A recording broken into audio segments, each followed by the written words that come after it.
Thank you, Stephen. As he introduced me, I'm Calvin Tran, head of the marketing department for Good Game Design LLC, and I'm here to talk to you today about the marketing strategy we have developed for our game Border Field 1. To quickly overview, um, we have designed a large-scale advertising campaign along with public large PR campaign through social media outreach that will help us uh, create awareness for the game in our target demographics.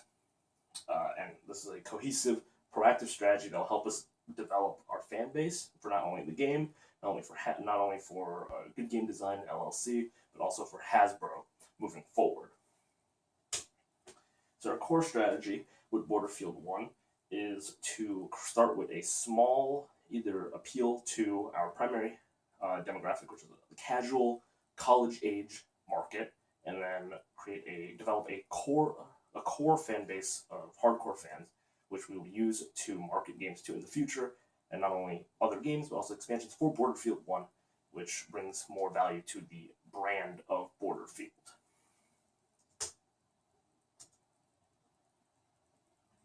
So market analysis. So let's start off with our customer analysis. Our target demographic is our adults age 18 to 34. So it's going to be the college age range, college students, late 20s, so fresh out of college or in graduate school, and early 30s, so new families or new marriages. We're focusing primarily on the United States. We don't want to expand too far out yet because it costs a lot of money to do so. And that's our main focus. So our market segment is primarily going to be board games, college students, and late 20 adults. Adults in their late 20s. The board game players are very, very dedicated, and the reason why we're appealing to them is because we can use them to develop a larger casual audience. Board games, the best way to spread awareness for them is to sell it to someone, and they will invite friends over, and they will sell it to them themselves by playing the game. The best way to sell a board game is by playing the board game, and so that's why we're appealing to board game players. College students are very important to our strategy because in colleges, there are many of them, and in college dorms, it's a very easy way to spread board games, as one person in a dorm will buy it, then another person then they'll play it, they'll gather their friends to play it, and then those people will buy it. It's a very good way to sell the game that way. And late 20s adults is a continuation of the college market.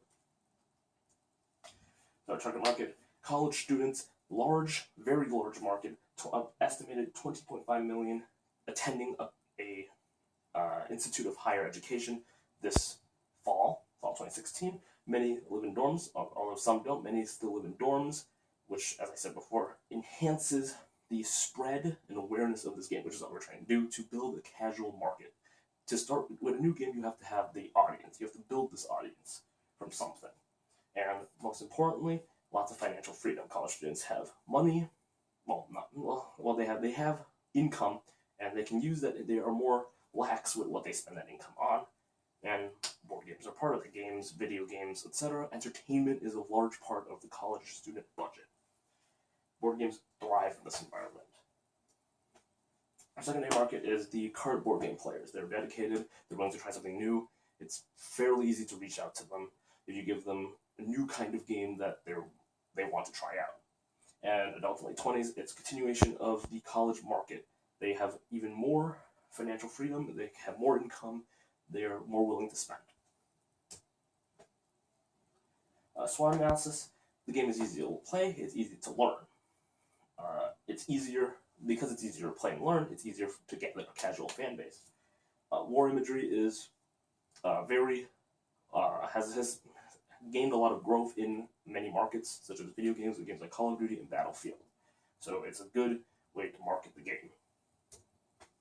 Weaknesses, we can't appeal to a family-friendly demographic because of war imagery, although it isn't as intense as in video games. So that could be a potential market in the future. The game could use a cleaner visual design, which we will move forward with further redesigns of the game. and other games can capitalize on this family market, which we cannot capitalize on. However, the focus of the college age demographic has helped other games, such as Cards Against Humanity, grow exceptionally, which is why we're focusing on it. Opportunities, the board game market is growing every year, such as trends in Amazon, many more people are buying board games. This board game market is growing, and if we inject ourselves into the market, we might be able to gain a large fan base, a large user base.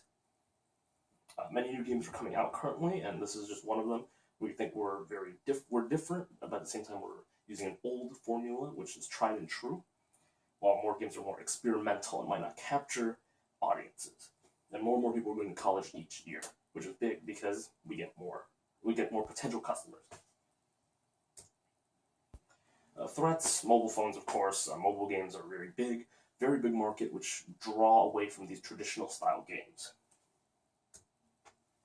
And with that, I'd like to bring on our head of advertising, Lily Yonker. Please take it away.